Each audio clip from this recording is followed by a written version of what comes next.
Welcome back to the Piece of Us podcast. I'm your What's up, you host, guys? Crystal, and I'm so excited to be hosting today's podcast because we have a really, really interesting topic coming at you. So to my left, I have my amazing son. Max, thank you for using amazing. You That's are awesome. amazing. And then I have my incredible husband. Incredible. They Mr. can't Incredible. see. He's trying to flex his muscles, Oh, but yeah, some I people can't forgot. see you. For those of you that can visually see it, yeah. You're supposed to say your name. Oh, my name's Aaron. Sorry. You always forget to use your name. I'm trying to find a comment because it pertains to today's thing. Oh, yeah. Okay, so talking about today's topic, a couple things. So first of all, we want to talk about triggers. And there are triggers really affect your entire life. But they don't have to. There's certain times. So I've really been studying triggers recently, especially with kids coming from foster care. Obviously, there's a lot of triggers that goes on, but not even that. It's just from any experience. Even if you grew up in a really good household and different things, you can have a situation that happens that affects your future relationships. And with that, one of mine actually, and a trigger that we've talked about regularly in our house is, so my mom didn't yell a lot at me growing up. I think she did yell here and there, but it was never really directed at me because I didn't really do anything. I can't see your mom yelling. I just can't. She can yell, but it just was never directed at me. So I never really thought about it. Then my mom got married when I was 11 years old to my stepdad, and he was a really big yeller. And obviously it turned really abusive from there, but yelling is a huge trigger for me. And it can be in any situation. Like I've had where I'm even in a grocery store and either, I don't know if it's a husband and wife or girlfriend, boyfriend, you don't know people's situation, but they start yelling at each other or they start yelling at their kid in the store, and my anxiety levels instantly go up. And it's something that I know it's not necessarily a problem, but it kind of is because it does affect a lot of things. And so the other day, Aaron was in the kitchen and one of the kids was about to drop something. And as they went to drop it, Aaron's like, "Oh my gosh." He just kind of yelled no, it's going to fall. You know what I mean? Kind of thing. And instantly I had the highest anxiety. And for the next 2 hours, it took me a good few hours to really get that anxiety to come down. Everything's okay. You're safe, Crystal. You're, you know what I mean? In a good place. And I don't know I'm really why. sorry I triggered you. It No, wasn't it's not. intentional. It wasn't even a bad situation. And that's why I say it affects things that I'm oh my gosh, that shouldn't have caused that much anxiety, but it did. And with that, Aaron and I actually took a little bit to adjust because he came from a household that yelled a lot. His dad was in the military, and he felt that his way of getting his voice across was to yell. And so there was a few times when Aaron and I first got married and he would yell and I would just instantly just cry. And I would just sit there and cry. And I'm like, "You can't talk to me like that." And he's like, "Oh my gosh, I'm so sorry, Crystal." And he's done really good over the years, just kind of adjusting to that trigger of mine and kind of, tailoring things. We don't really like yelling in our house. I feel like, as you were saying earlier, it's a way to I feel control, and we don't like that. Yeah, I feel like every time I yell in the house, and I'm not meaning to, but I'm just trying to get my point across, I'm trying to assert control because I feel like something's wrong or not happening correctly. And I do feel like whenever I yell that none of the kids actually listen to me. So it's what's the point of yelling? I do want to address real quick. So it's kind of hard when a child has come through foster care and they have been yelled at, they've been beat, they've been all of these different things. And so coming into a home environment that doesn't spank and doesn't really yell and all of that, when we dish out consequences or when they do need recorrection with something that they did wrong, sometimes we've had a couple of kids, not currently in our home, they've just been past foster kids, that have looked at us and they're like, "Really?" Basically they've been through so much worse that they're like, "Your consequence is nothing." This is nothing. And so it's really hard. And that kind of goes back to building that relationship that, that relationship is there, that they care when you are upset or Aaron just dropped his phone if you heard that. Sorry, guys. It jumped off the Hopefully desk. it didn't crack. wasn't my. I'm trying to think of a trigger I have. I don't feel Do you like. feel like you have any? I feel like everybody has at least one. Do I have any triggers? Because I can't think of any right now. So, I and can't I think mean, of any either. it doesn't even have to be a trigger as far as like something extreme like yelling or that kind of thing. Let me go back to that really quick. So we tried not to yell in our house, and we took this parenting class a while ago that was like, you should whisper to your kids when you want them to really listen to you, because whispering, it can be more scary, but when they can barely hear you, kind of explain what they mean Yeah. by So that. okay. So when you're yelling, and not necessarily that you're in somebody's face, but if you're yelling at them, they're sensory overload, right? And so they end up checking out and like turning off certain parts of their brain because they feel like they're under attack. But if you whisper, then, you're curious what somebody is saying. So you really, thank you, Mark. So you really start paying attention. So you're trying to hone in and like, oh, what are they saying? And so whispering is such a better mechanism to get your point across if you want to say something to somebody than yelling. So that's something we use in our house. When I get quiet and I'm talking really low, the kids are like immediately listening, like, oh no, what's coming next? Is there a consequence coming? Or is there some kind of something that mom's trying to Or say? even just talking very calmly Calmly. when someone's in trouble, for example. Like, I think it's just worse than or I think it's better than yelling at someone. I 'Cause agree. it kind of gets the point across, but you're kind of like, I don't know. And then I feel like it triggers when you yell at somebody or when you're yelling, that instant trigger of they're so mean and they're treating me disrespectful, or you start having those thoughts. But when someone's talking to you in a calm voice and they're like almost whispering, but they're like really in tune, your senses come down because you're not on sensory overload. But B, you can really like, okay, they're being respectful. What happened? Why are they upset? And I feel like it's kind of a different mindset when it comes to that. So that's something that we do in our house is we try not to yell, though Aaron has those tendencies sometimes. I think it comes back to like adrenaline, right? When you are in an intense situation, so if somebody's yelling at you, your adrenaline starts pumping. And when that happens, you go into a fight or flight mechanism. And in most cases, if they know they're not going to win because you're a parent authority, they're going to just flight. So that either their mind's going to check out or they're actually going to walk away or not pay attention. So if you whisper and you don't put them in an anxiety place so that they are triggered and their anxiety turns on, then they're not going to enter into that fight or flight. And when the fight or flight mechanism turns on in your brain, you immediately, it takes training, but you can keep the decision-making part of your brain turned on. But in most cases, when you're in fight or flight, it turns off. And so by putting them into that situation, they're turning that decision-making off. And normally when a kid's done something wrong, you want them to learn from it. So one thing with Right. that is you guys have always, to get them cooled down or to get them to calm down a little bit, you've always sent them to their room to have like personal time to cool down a little bit. Have you found that works well? It depends on the kid. Yeah, it depends on the kid with that. So going back to what Aaron was saying, that fight or flight mode, when a kid is really, really upset, the logical part of your brain turns off. And even adults, I shouldn't just say kids, adults too. When you're really, really upset, it is hard to be logical in situations. And so when a kid is, crying or just kind of, you can tell, is really, it can be a sensory overload, or it can be, I don't know quite the right term for it, but they can feel really overwhelmed and their logical part isn't working. So for a few of our kids, we'll say, hey, go to your room and take a breather, calm down, and then come back and we'll talk about it. And for some of our kids, it works really, really well. And then a few of our kids, it doesn't. And we have another mechanism that we use, or another, thing that works well with those children is a time in. And some kids, if it's attention seeking, or if they really are on a sensory overload, sometimes it is that close personal touch, a hug, just sit and cuddle with me on the couch while we calm down.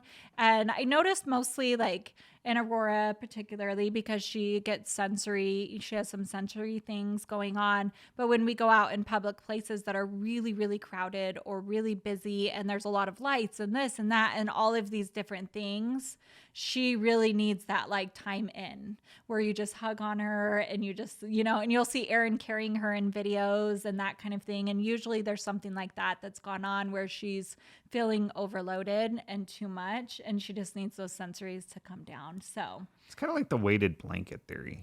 They have for individuals who do have sensory issues, you can get weighted blankets. And when they're feeling anxiety or stressed, you can, snuggle up under that weighted blanket, and that extra little bit of pressure just helps alleviate things. And so the time in is kind of the same concept in the fact that, having that parental figure that you trust there in your space can kind of help.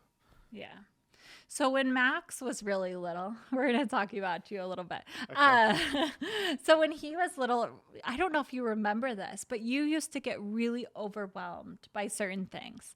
It started, you were probably 4, and we got a Lego video game. Do you remember the Lego video? I think it was Yeah. Indiana Jones, probably if still I have remember it. correctly. And you used to play it and you used to get so frustrated with it. And then you would like want to throw remotes and you would just like totally shut down. And time in worked better for you. So I very rarely sent you to your room to cool down, but I would send you to your room, but I would come with you. And then I'd put my hand on his shoulder and like, it's okay. Like, and eventually you would like be able to calm yourself down and kind of, and now you're really great at calming yourself down. I think that's the ultimate goal, is teaching kids and teaching people how to bring your anxiety down, how to bring those overloads when you're feeling too much, how to bring that down. And that's kind of coping skills that they can teach you in therapy or different places like that. Coping skills are really, really important. I know I can get pretty angry sometimes at like games and stuff, but I'm pretty good at calming myself down now, I think. I Yeah. used to throw remotes and stuff, and that's not the way to roll. No, it does not work. I had to swap my controller with my dad's controller when I accidentally broke mine one time. He switched with you? Did Oh, you know yeah. he switched? Yeah. Oh, you knew? okay. Yeah, I knew. I didn't think you knew. Yeah, because controllers, when they break, they get this like, what do they call that? Drift. Oh, stick drift? Yeah, so when you have a controller and you're just sitting there doing nothing and your character's actually moving, it's because the controller's broken. So I knew. Ah. I always knew. He knew. Called out. Okay, and the triggers too, going back to, they can be something little. Like it can, and that's why I say, to always watch your words, because I had this situation in school. I was in 7th or 8th grade. I know I was in middle school. And I was sitting in class and I forgot to bring my pencil. And back then we had this whole like chart thing that if you had your pencil and your homework and you had all of your stuff, you got a stamp in it. And if you got all of your stamps for the day, if you got them over a period of time, you would get like a reward trip or kind of thing. But if you missed more than, I think it was 3 stamps, you had to stay and do an 8th hour. And there was only 7 hours. So you had to stay a whole extra hour of school if you were not prepared, which I do think taught me to be prepared, but I didn't always carry that into adulthood because I go into a lot of situations unprepared, but you think that would have taught me. So it was kind of like a star chart. It was like a star chart, Where but you got detention if you didn't get your stars. It was very, very crazy. That's an intense star They don't chart. have that nowadays. Did you have 9 hours if you had, what's that? Like you missed several stamps. No, the one before the A first. hour. Oh, 8 hour. And well, it was in middle school, so they didn't have 8 hour yet in Oh, that. I was gonna but say 9 hours. that would be rough. That would be a lot of school. Okay, so anyways, I'd forgotten my pencil and the teacher was starting to come around and, stamp everyone's books. And I was like, I was panicking. And so I tapped the boy in front of me and I was like, hey, do you have an extra pencil? And he turns around and he looks at me and he's like, I'm not interested in you. You have a big nose. And turns back around. I know, it was so harsh. It was so mean. And And then I just sat there and I didn't get my stamp, to be honest. But then a friend let me borrow Didn't it. want her stamp. I didn't want his pencil. But no, but from that moment on, like I had never thought of myself with a big nose. Like I'd never even crossed my mind until that moment. And that carried on for a long time. And I'm still to this day super insecure about my nose. And so it's like something so little, it had, nothing to do with my house or my teachers or anything, but it was just another kid at school, making a comment like that made me insecure about something. So I'd like to take this opportunity to say that I love your nose. oh my gosh, thank you. But so what I'm saying, triggers, it can be anything, but a lot of people don't realize where it comes from. Like I have that specific story that I know that's the moment my insecurity started. And I feel like when you go into adulthood, a lot of times in relationships, your partner or even your kids, as they start getting older, will have certain behaviors, and then you instantly go to anger. That means that is a trigger for you. That means there's something from your past that you have not healed from or worked through or that kind of thing. We took a parenting class that calls it your shark music. So if you notice yourself start to get angry about something, that is your shark music coming, and you're like, "Da-na-na-na-na-na," before you get all mad. You know what I mean? Like your shark music right before you get attacked by something. So can you think of any shark music?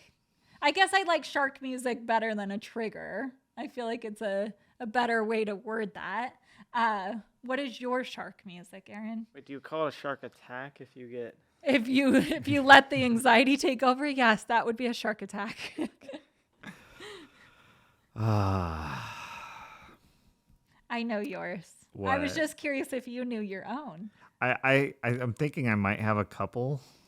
One jumped out at me, but it's not a story I really want to tell. Oh, okay. What? Well, which one did you think? So I feel like for Aaron's shark music, I think I'm going to get thrown under the bus here. no, you're not. Oh. It's actually not bad. I feel like when you don't feel appreciated. I feel like when you feel like you put your heart and soul into something, and then nobody really like says thank you, or nobody really seems to like give you that validation, the gold star, if you will, then I feel like you get really upset. Yeah, I can see this, and I actually have a story to tell. The other night I was making dinner, and you walked in, and you were like, oh, I forgot what you said. You were like, I should be in here making dinner or something like that. But I really do appreciate when you make dinner, and I don't mind making dinner sometimes. So I think you need to be okay passing the torch over, and you don't need to get offended that it's like, oh, my dad isn't making dinner for me. I don't feel like it needs to. I appreciate that. Yeah.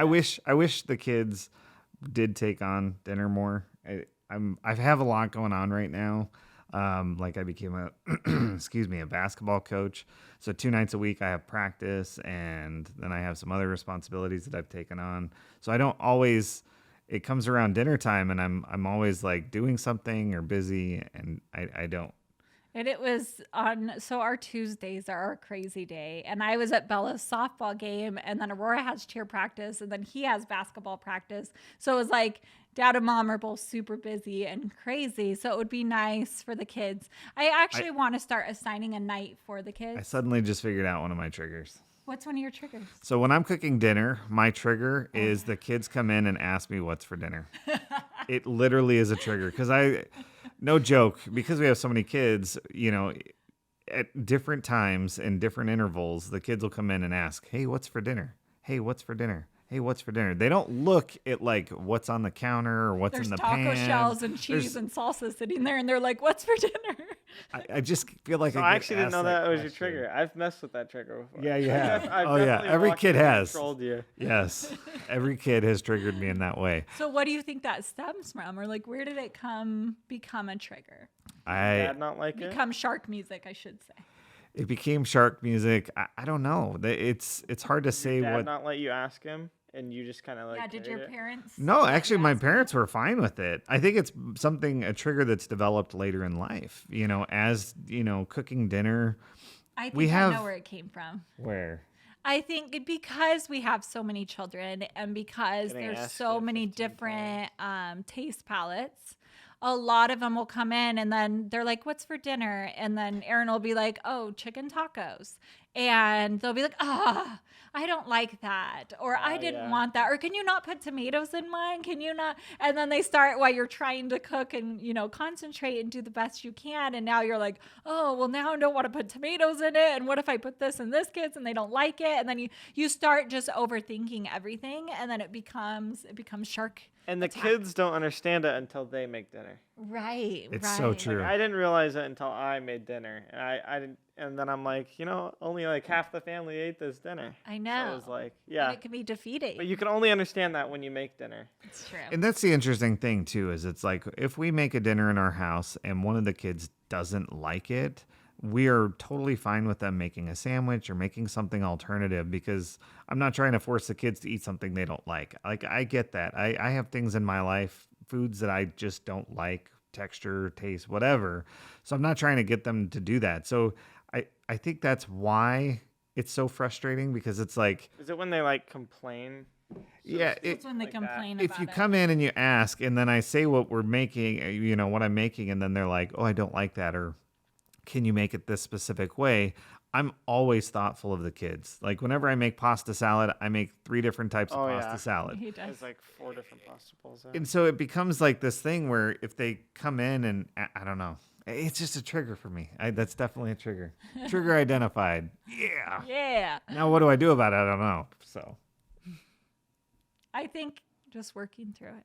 I think sitting down and telling all of the kids, though, that that's your trigger. Yeah, I didn't know that was something. I feel like a lot I will of them say I've don't never know. communicated it. So yeah, maybe I do need to. And I think that goes with anything. Like me telling you, like, hey, I don't like when you yell. Like, it gives me an instant anxiety. Like, I can communicate that. And then you can be thoughtful when, a situation arises. Or there's been times when, like you have yelled at, like, something falling. Or it is something that wasn't, like, meant in a mean way. But, and then you can turn around and be like, hey, like, are you okay? Or like, give me a hug or that kind of thing. So you can be very, understanding to that. And I think that's a lot what being able to identify your triggers, but being able to communicate them to the people that you love. And so I feel like sitting the kids down and really explaining to them, like, hey, like, this gives me anxiety, or this really hurts my feelings when you say stuff like this, but we can, yeah. I get that. I think that when I'm making dinner and a kid comes in and asks, and then they do show some sort of resentment, I make food, or I like food to be like this positive, collaborative thing. If I'm putting my love and whatnot into it, I want them to enjoy it. And so, yeah, maybe I need to communicate better. Love that. Sit the kids down. Also, write on the board, my whiteboard. I know. We need to write what's for dinner, and they can go in there and look, and you Fun- can direct them. Funny fact, I've never been a whiteboard person. I know, and I'm I such don't- a person. I I'm don't not a big love whiteboard whiteboards. person either. I love whiteboards. Like I you love gave me a lists. calendar not too long ago, and I just haven't used it. Use your calendar. Your planning I calendar. could for never see videos. myself pulling out a calendar and like, I Really? have this, and this today. I always have the digital thing that's like, hey, you got this today. It's like my first. It's like a PA, built-in PA. True. Person. So a little bit more on triggers. I didn't expect for triggers to take this long to talk about, but I do feel like it's a really good topic to talk about. But I wanted to talk about I'm really glad we took the time. 'Cause our love story and like all Oh. of that. But we're going to do that on a future podcast Our because I love feel like story. there's a whole, so Aaron and I we're coming up on our 20-year anniversary. And so we want to talk about the ups and the downs and how our marriage has survived this many years and kind of what that looks like. But we'll talk about that in a future podcast because I want to stay on this, topic of shark music and what that looks like and how to identify that. No, because I feel like it's a really good thing to be able to identify in yourself. So going back to Aaron and your shark music, but I feel like a lot, and you have expressed this before in your past, but you've said like you didn't feel like you got validation growing up and that your parents were like, okay, you got to get good grades and you got to go to college and you have to do this and you have to, save and you know what I mean? All these different steps. And when you kind of wanted to take a different path, I feel like your parents were really, really disappointed in you. And for a long time, you held on to that feeling of disappointment when it comes to everything. And I feel like you're starting to let it go, though. Maybe it's not your shark music anymore. Or do you still feel that way? I still, it's interesting. So with the love language test, we lost the camera. With the love language test, when I take it, my words of affirmation hits a percentage level that I didn't think was possible in that test. You know how it breaks down like the percentages? I think I've never seen anybody's single love language percentage be higher than mine is for words of affirmation. So I think it's really interesting that I wish that I had a different love language than I currently have. Is that interesting? What? That's really So, interesting. yeah, I've had words of affirmation for as long as I can think of, and I'm jealous of Crystal in a way because her love languages have changed throughout our relationship, and I'm like, I wish mine would change. Have you taken it recently? Maybe it has changed. I have not. I can't imagine it's changed. I still very much thrive on positive reinforcement.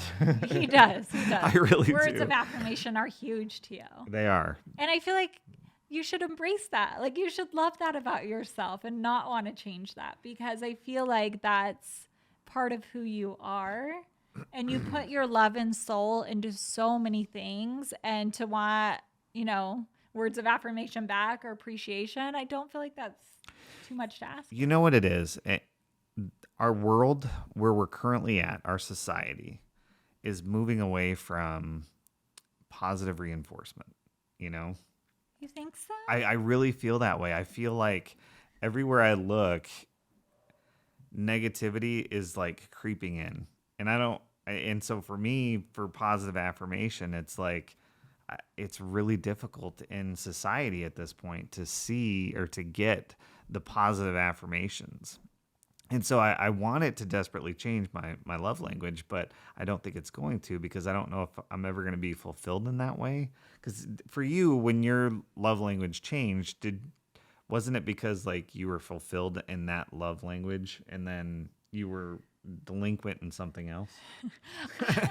Not delinquent, but I don't know. I think that mine for so long, I was looking for that affirmation or for, I guess, the validation in things. And then when I think it only changed when I finally figured out who I was and what I stood for and kind of, I don't know, just figured all of that out. Then I feel like that's your love language. And I feel like it's going to stay like that. Like, I feel like my before was my mask on and that I was willing to accept and do things, you know what I mean, that I wouldn't necessarily agree with because I wanted to make someone happy or I wanted to people please or that kind of thing. And I feel like when you really figure out who you are, your love language that's just how you feel love. it settles into it. Yeah.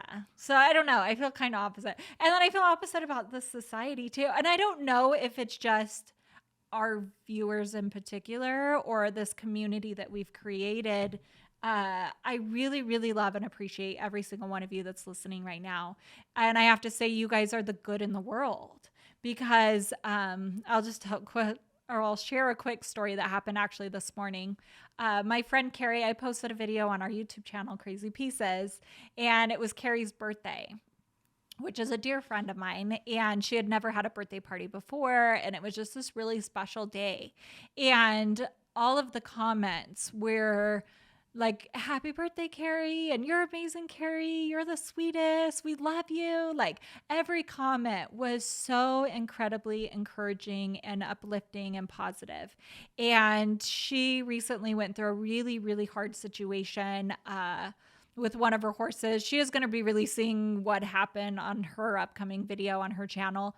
So I won't go into too many details, but it was so bad that she called me in a panic, hysterically crying. And I thought that something super bad, like she was like, you have to get here. And she's bawling. And I go out, and she, went through a really, really hard situation with one of her horses. And she was covered in blood. It was just a bad, bad situation. And she just hugged and embraced me and that kind of thing. And she's actually had to start, some trauma therapy and like going through all these she's going through it right now.